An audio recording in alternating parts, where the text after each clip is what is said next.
Would you agree with this sentiment?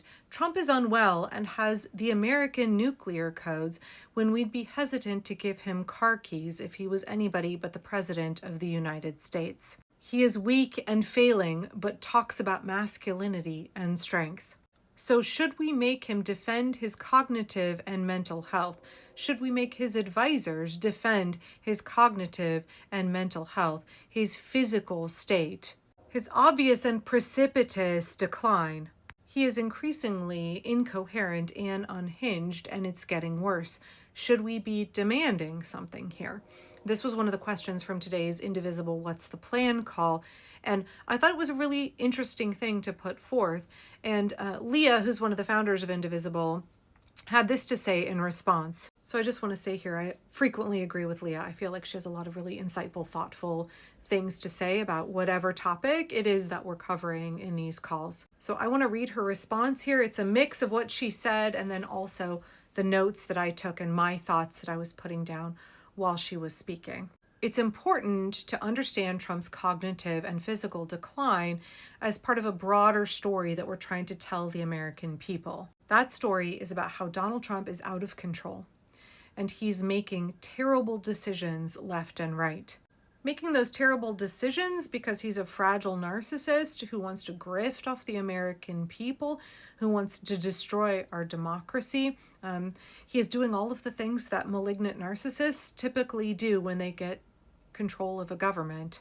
But then that is compounded by the fact that he is increasingly out of touch with reality, right? Look at how he's posting AI-generated videos of himself on social media, thinking that they're actual things that he's done and said. He's increasingly rambling and freely associating when he speaks. One example that was given by a psychiatrist I was listening to the other day as sort of evidence that Trump has potentially frontotemporal dementia was the fact that he takes segments of words when he's talking about something. He'll say Harvard, and then he'll hear the hear himself say har. He'll transition that into talking about Harlem. That's very much a hallmark of frontotemporal dementia, is taking sounds that you're speaking and then pivoting to a completely different subject that's not related, but it uses the same syllables, and just having no awareness that you completely switch topics because your brain is just connecting the same similar sounds, even though the subject matter is completely disparate. Trump does that a lot. If you watch it, he's done it several times in the last few weeks. It's not normal. It's not just being tired. It's not a normal part of the aging process. Anyway, so we now have somebody who is increasingly out of touch with reality, whose cognitive impairment is increasingly evident, who is still trying to implement terrible, horrible things in this country. Right before, he was making terrible decisions because of his ideology, because of his malignant narcissism, because of his fragile ego, and that is only compounded by his cognitive decline. Leah went on to say, he is extreme and unhinged. He is a mad king and a kleptocrat, and we should be pressing the American people on that angle. That is the truth of who is running this country right now. She then went on to say, but don't make that the central issue. It's pretty obvious to anybody who watches Trump's speech, especially go back and watch a speech from 2 years ago or 5 years ago, and you can see the precipitous decline. Even if you just watch speeches from Trump's campaign versus now, he's obviously going downhill very quickly, much more slurring of his speech. He often seems sedate. He can get very, very confused. And again, that jumping from subject to subject, rambling about things that are very, very incoherent. Not just conspiracy theories, but much more word salad. Also, a number of physicians have speculated that he's had a series of mini strokes because he's had these instances where he has this pretty pronounced slumping on one side of his face that you don't just get that because you're tired, right? And I think we're all aware. We're all aware. If you look at the evidence, Trump is somebody who's been incredibly well documented throughout his life. There's reams and reams and reams of video evidence of what he sounded like 6 months, 8 months, a year ago, 5 years ago. You can go back and compare, and that decline, it's very, very obvious. But I agree with Leah, that's not actually the central story that we need to focus on. I understand that Governor Pritzker is we should remove Donald Trump because he's clearly demented and unfit for office, and the 25th Amendment should apply. But JD Shorty Pants Vance and the cabinet and the Republicans in Congress, they're not going to pull the lever of the 25th Amendment. Like, that's not going to happen. Yes, elected officials should be talking about how in a normal functioning democracy, Trump would be removed from office for a number of reasons.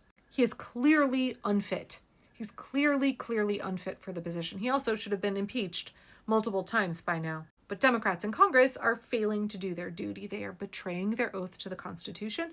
They are betraying their constituents because they think that they will have more power, and a lot of them have profit or ideological reasons that they want to support fascism.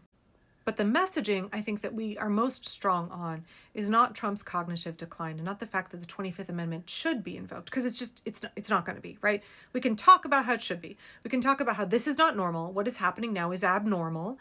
Under a normal democracy, the following things should be occurring, but that's not where we are. I agree with Leah. The compelling message here is that this regime is incredibly corrupt. This regime is all about corruption. It is run by a bunch of incompetent boobs. The story here, the narrative, the message to the American people is that this government is based on corruption and incompetence, and it's causing you to suffer, right? Every aspect of American life is being negatively impacted. There is no corner of this country, there is no community that is not negatively impacted by the Trump regime. The incompetent loyalists that Trump has staffed, from the FBI to the USDA to Health and Human Services to Homeland Security, they are all making your life worse, and they are wasting billions and billions and billions of our taxpayer dollars. They are making this country less functional. They are making us weaker on the international stage. They are making our economy weaker. The dollar is weaker. They are making your life more difficult.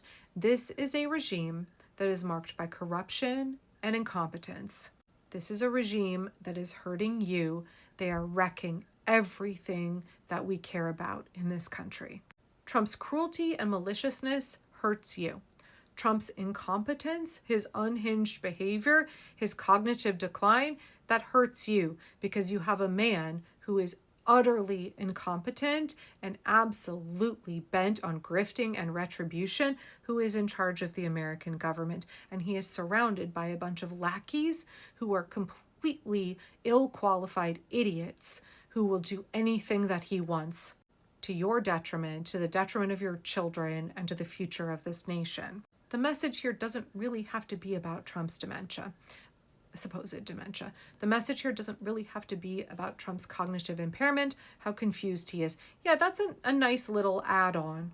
The message is the incompetence and corruption of this regime is hurting you. It has to stop.